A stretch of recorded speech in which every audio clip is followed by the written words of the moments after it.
and welcome back. In our last update, we spoke of lessons learned from the soil and a promise held in empty spaces. Well, today, we see that story come full circle. This is the culmination of a 3-week journey, the Great Summer Reset.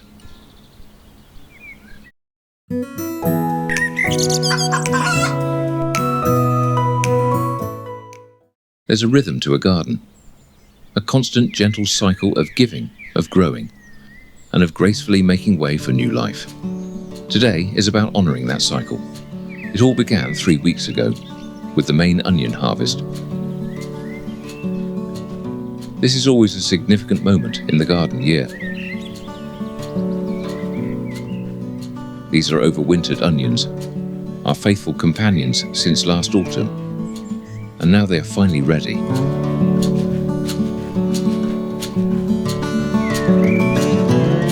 You know the time is right when the heavy green tops, which have been photosynthesizing all summer, begin to yellow and fall over. This is the plant's signal that it has stopped drawing energy from the soil and is ready to come out of the ground. Harvesting them requires a gentle hand. Any damage to the onion now would invite rot in storage, so patience at this stage is key.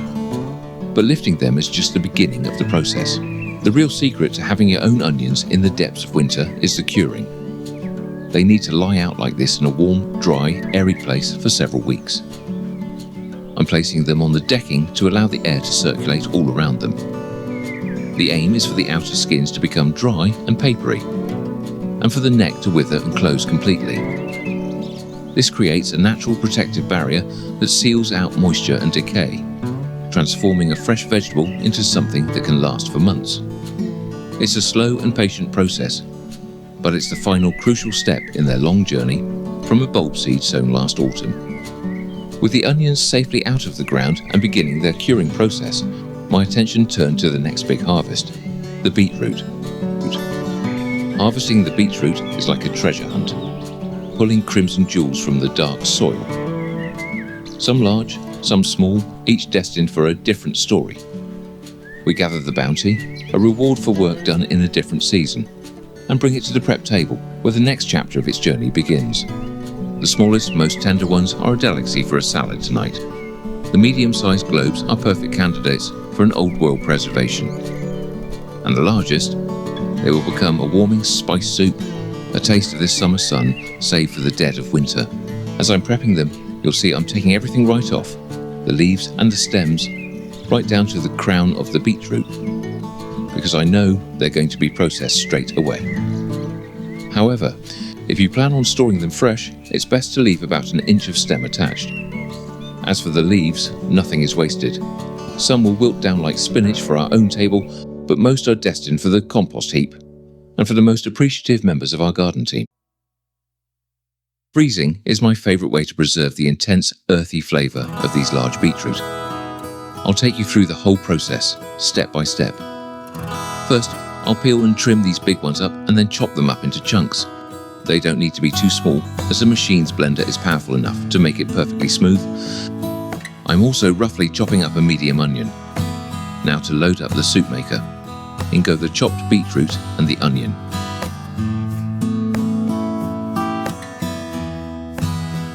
And now for some warming seasonings. I'm going for a mix of warm, earthy spice and a little bit of heat. So, in goes a good teaspoon of ground cumin and ground coriander, and a generous pinch of chili flakes.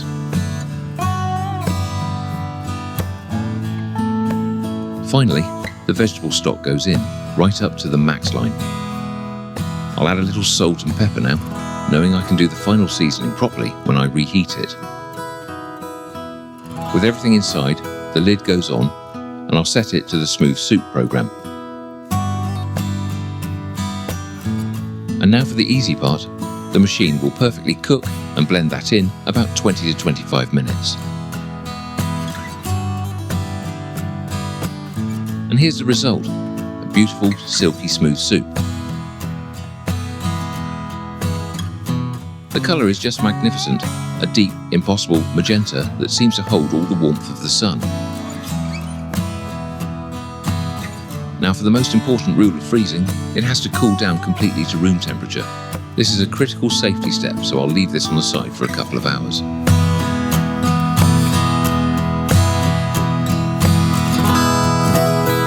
Once it's completely cool, it's time to get it ready for the freezer. I'm using these reusable freezer bags, which are great for saving space. A key tip is to always fold the bag when filling to ensure less room for air pockets. A clear label is your best friend in a full freezer.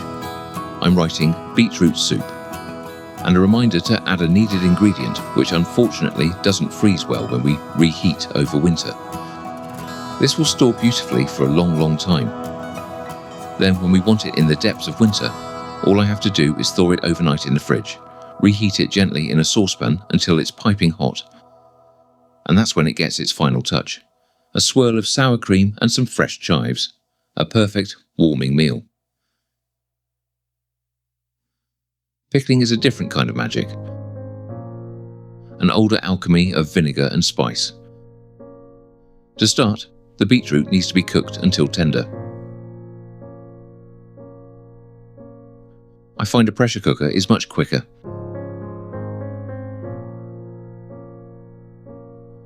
While they cook, let's make the brine. Into a saucepan goes the white vinegar,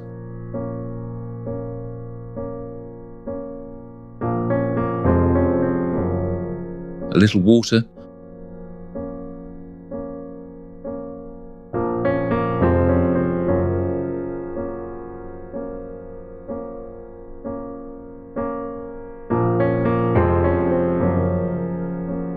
then a thinly sliced brown onion,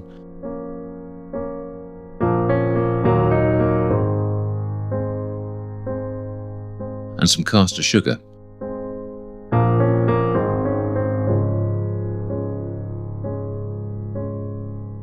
About a teaspoon of black peppercorns,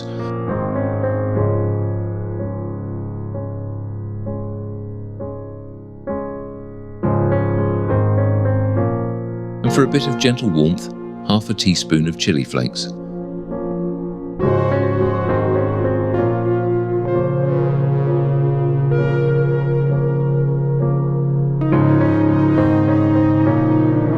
I'll bring this to a gentle simmer to dissolve the sugar.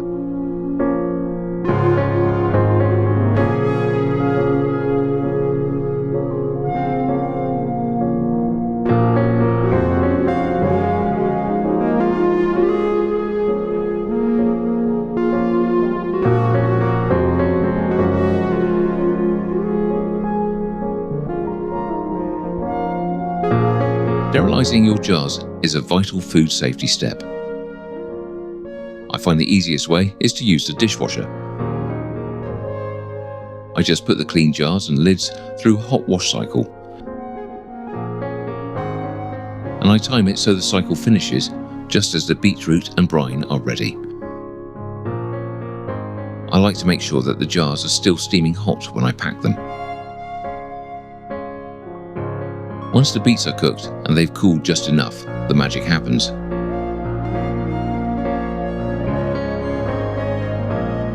The tough outer skin, which protected the beetroot in the soil, now slips away with ease, revealing the tender jewel within.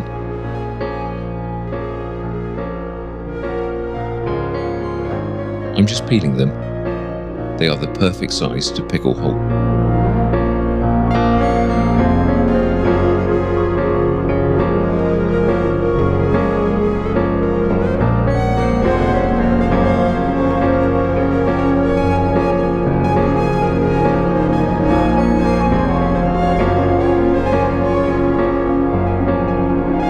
Now to pack the hot jars, I'm carefully placing all the whole medium beets inside.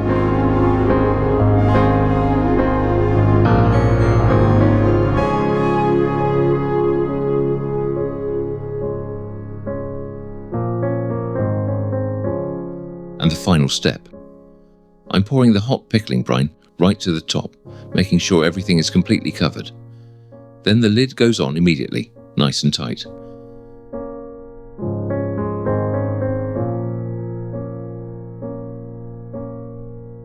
I've got a great little machine that sucks all the air out of the jars and seals them tight.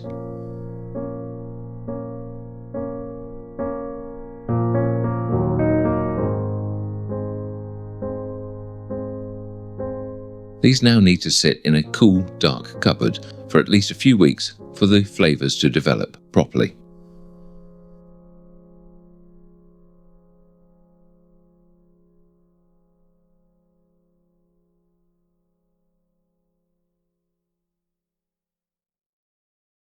And that brings us to this week and to this very bed.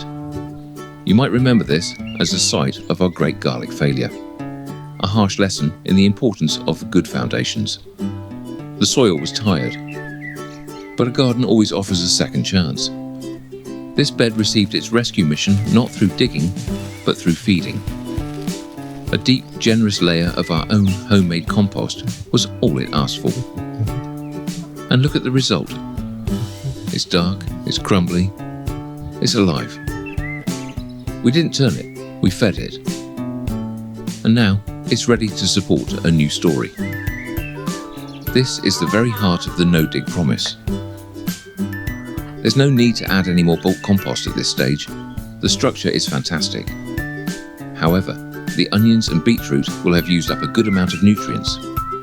So, to give these new autumn and winter crops the best possible start, I am going to add a light sprinkle of a general purpose organic fertiliser. After that, a quick once-over with the garden rake is all that's needed to create a fine, level tilth.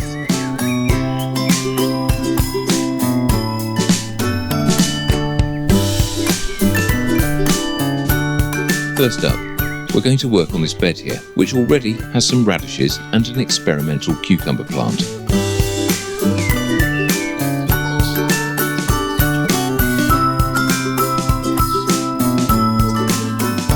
This is where the turnip seedlings are going to go.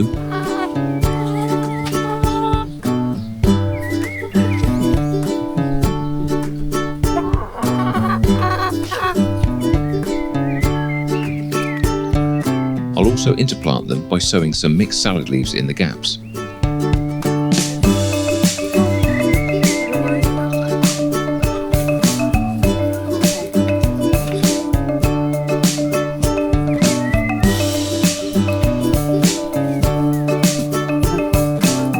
These next two beds are for our winter brassicas.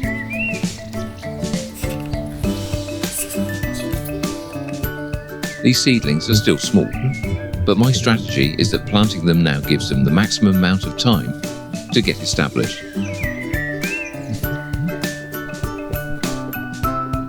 So in go the broccoli calabrese, the purple sprouting broccoli, and the cauliflower seedlings.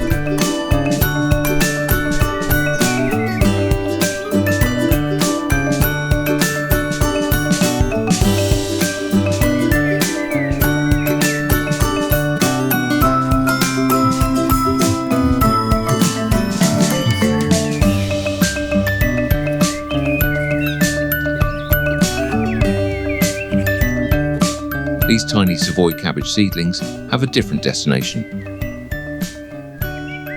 Once I harvest the potatoes from these pots in August, I'll recharge the compost. And then the growing cabbage seedlings will be planted out in here for the winter. With the small brassicas in their beds, the most critical job is to get them covered immediately with a fine grade butterfly net.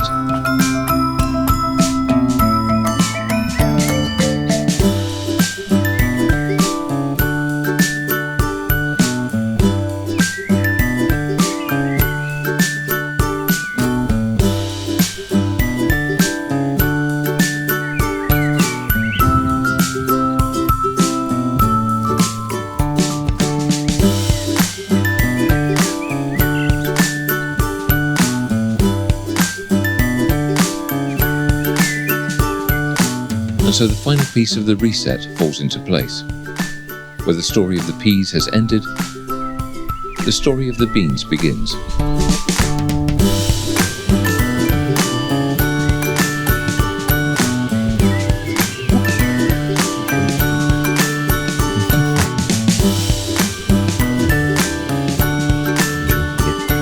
The cycle is complete. A gentle watering now to settle them in. A drink to welcome them to their new home.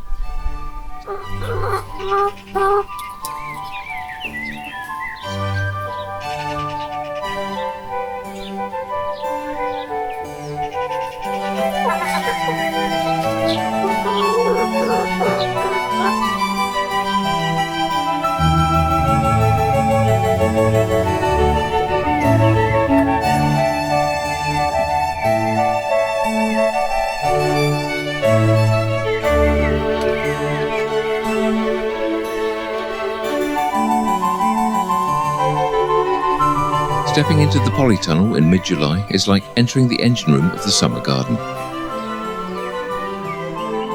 The air is warm, humid, and filled with the green scent of growing vines. This controlled environment is where the sun-loving crops are reaching their peak.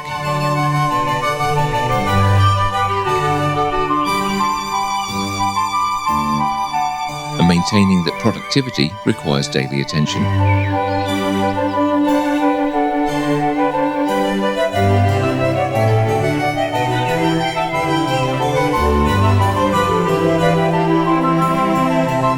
The main job in here is a daily ritual of care for the tomatoes.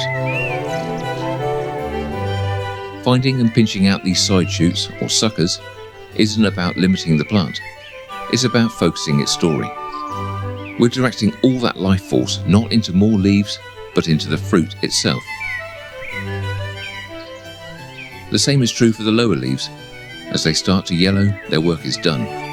Removing them lets the air circulate freely around the base of the plant. A simple act of prevention against a quiet creep of blight and mildew that loves this humid air.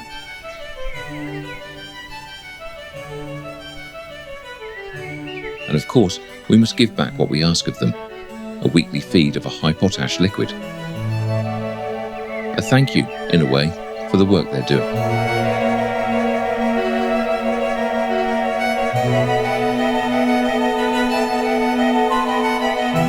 And that same principle of focusing the plant's energy applies not just to the tomatoes, but to these sprawling cucumber and melon vines as well. Left to their own devices, they would create an impenetrable jungle. For the cucumbers, I regularly remove the side shoots from the lower part of the main stem. This channels all that energy upwards into the leading vine, and most importantly, into the developing fruits. It also keeps the base of the plant clear, improving airflow and making it far easier to see what's going on. The melons get a similar treatment. By limiting the number of sprawling side shoots, we're asking the plant to concentrate all of its precious sugars and energy into the 8 or 9 melons we've chosen to nurture. It's a trade-off, fewer extraneous leaves in exchange for bigger, sweeter fruit. And that focused work pays off. After weeks of watching, you see it. The first blush of red on a tomato that you've been waiting for since you sowed the seeds back in the cold of spring.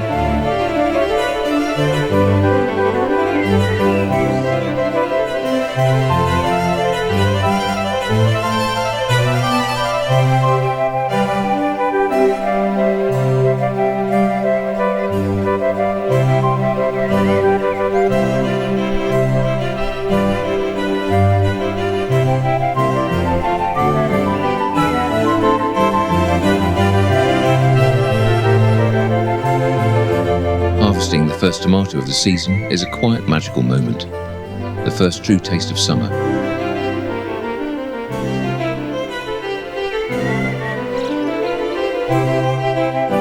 Nearby, the sweet bell peppers are starting to form.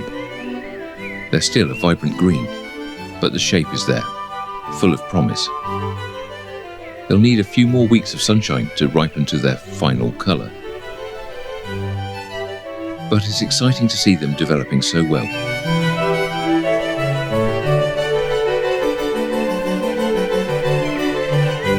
But of all the successes in the Polytunnel this year, there's one that is particularly special to me.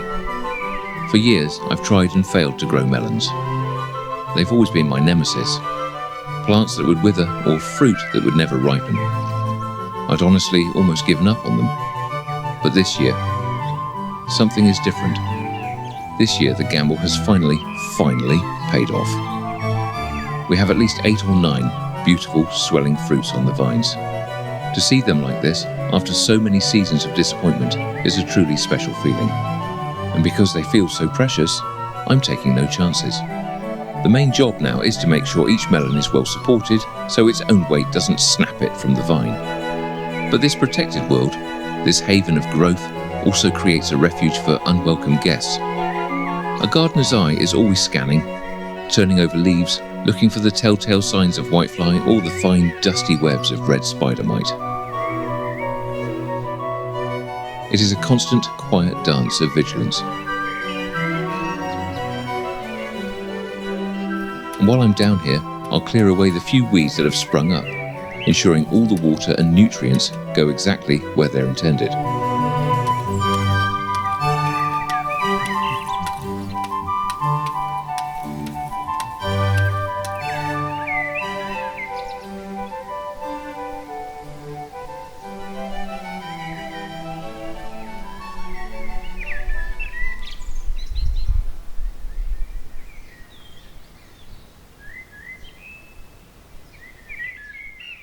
And in this garden, nothing is truly an end. The tired lettuce outer leaves and the beetroot tops, their work in the beds now done, begin their next chapter. As a feast for the true heart of this garden, the chickens. It's a perfect closed-loop system.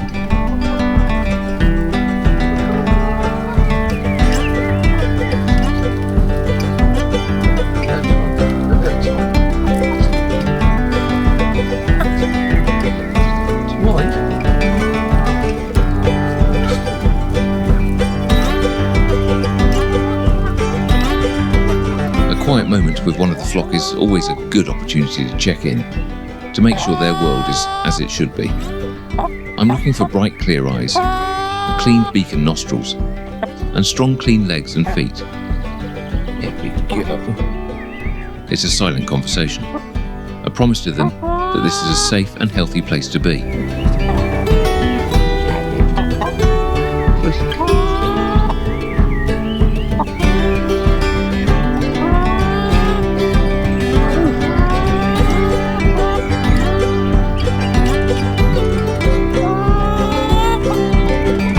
But with the warm summer nights comes a constant hidden threat, the red mite, a relentless pest that hides in the dark places of the coop during the day.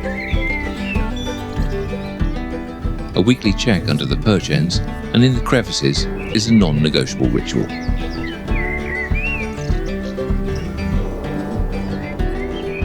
It's a part of chicken keeping that isn't pretty, but it is perhaps the most important act of care.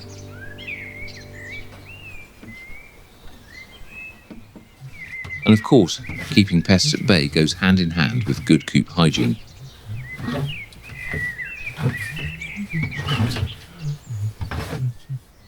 This soil bedding doesn't go to waste. It's an incredibly valuable brown material, rich in carbon, for the compost heap.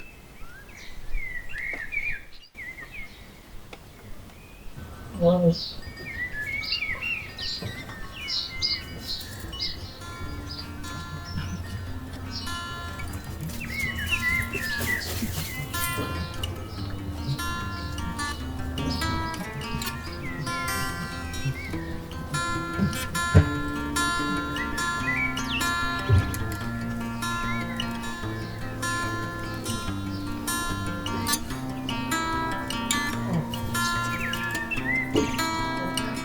Once this breaks down over the next few months, it will create a wonderfully rich compost.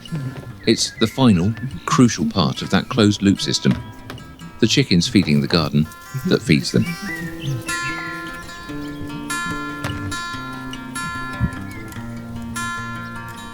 You can give them all the best food and care, but you can't give them contentment without giving them the means to be themselves.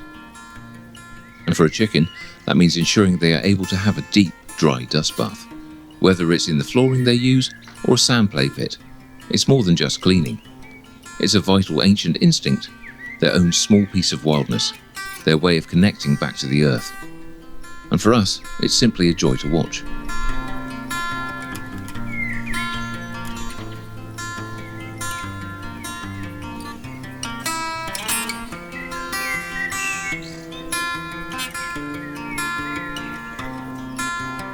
And so the garden's wheel turns once more. The old makes way for the new, and today's harvest becomes tomorrow's promise.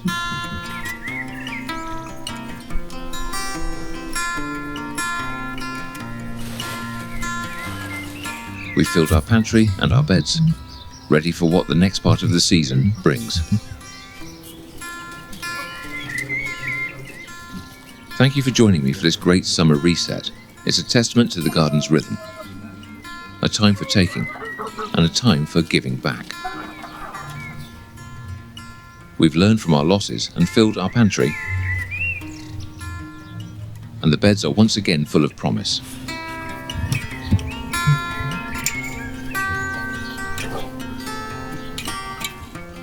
The big question now is, will these French beans be quick enough to beat the first frosts of autumn?